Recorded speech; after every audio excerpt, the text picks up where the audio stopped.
तो बच्चों आज हम लोग जो है प्रश्नावली 6.4 का क्वेश्चन नंबर 4 सॉल्व करेंगे। इससे पहले का सारा क्वेश्चन हमने सॉल्व कर लिया है, सारे चैप्टर का भी वीडियो प्लेलिस्ट में आप वहां जाकर के देख लीजिए। चैनल पर पहली बार आए हैं तो इसे सब्सक्राइब कर लीजिए और बेल आइकन को हिट कर लीजिए। ठीक है, तो चलिए अब हम लोग सॉल्व करेंगे क्वेश्चन नंबर 4। क्या कराए, यदि दो समरूप त्रिभुजों का क्षेत्रफल बराबर है, याद रखिए त्रिभुज क्या है, समरूप है ना, तो सिद्ध कीजिए कि वे त्रिभुज सर्वांगसम भी होते हैं। ठीक है, बहुत आसान है इसको बनाना। चलिए, तो हमने क्या है कि यहाँ पे जो है दो त्रिभुज हम बना लिए हैं। ठीक है, ये सर्वांगसम त्रिभुज है। तो अब इसको हम बनाना शुरू करते हैं। सबसे पहले इसमें क्या कह रहा है क्वेश्चन में, देखिए साबित करने वाला में क्या है कि सवाले में सारा चीज़ कहता है और हमको बस उसको क्लियर करना होता है बोल कर, यहाँ पे लिख करके। तो हम वही चीज़ कहेंगे कि दो त्रिभुज ए बी सी और डी ई एफ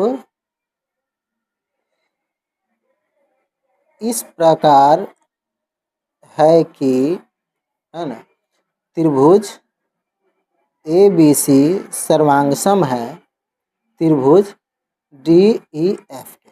सवाल में कह रहा है कि दोनों समरूप त्रिभुज है, यानी कि एक दूसरे के बराबर होगा, है ना, समरूप है, सर्वांगसम है। ये चीजें जो है आपको सवाल में ही कहा जा रहा है। एक मिनट, थोड़ा सा, अरे यार, हाँ ठीक है। चलिए, तो अब जो है इसके आगे जो है हम क्या करेंगे, तो अब बनाएंगे। इतना चीज़ें हमने लिख दिया, अब इसके आगे जो है वो प्रोसेस समझिए। क्या कह रहा है कि त्रिभुज ए बी सी सर्वांगसम है त्रिभुज डी एफ के, और हमें सिद्ध क्या करने के लिए कह रहा है, जो सिद्ध करना है वो पॉइंट लिखते हैं। सिद्ध करना है ना, क्या कि त्रिभुज ए बी सी बराबर है या फिर सर्वांगसम है त्रिभुज डी ई एफ के। ठीक है, चलिए, तो इसकी जो है उत्पत्ति क्या हुआ है वो उत्पत्ति अब हम लिख देंगे। ठीक है, उत्पत्ति हमको लिखना होगा, त्रिभुज ए बी सी सर्वांगसम है त्रिभुज डी ई एफ के। तो इसमें से जो एंगल निकल के आया वो क्या होगा कि एंगल ए एंगल डी के बराबर है, एंगल बी एंगल ई के बराबर है, एंगल सी एंगल एफ के बराबर है। तो इसी चीज़ को हम लिख देंगे कि angle A equal to angle D, angle B equal to angle E, है ना, angle C equal to angle F.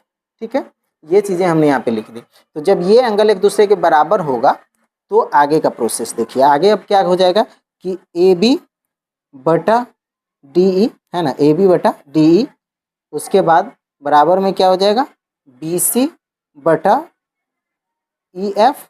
ठीक है, और इजकल टू ए सी बटा डी एफ।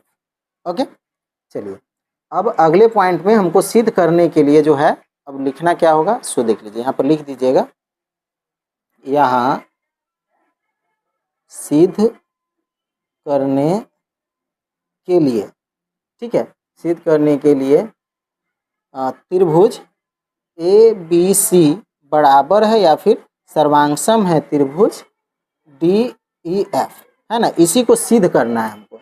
ठीक है, तो अब हम यहाँ पे लिख देंगे ए बी बराबर, ठीक है, ए बी एंगल त्रिभुज में देख लीजिए कि ये भुजा इसके बराबर है, ये इसके बराबर है और ये इसके बराबर है। ओके, तो इसी चीज़ को हम यहाँ पे निरूपित करेंगे।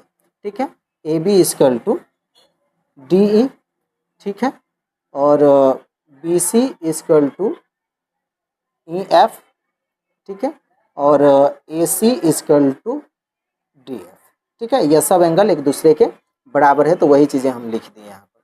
चलिए, अब यहाँ इसको हम प्रूफ करने के लिए ये लिख सकते हैं कि ए बी सी त्रिभुज ए बी सी बटे त्रिभुज D E F equal to 1।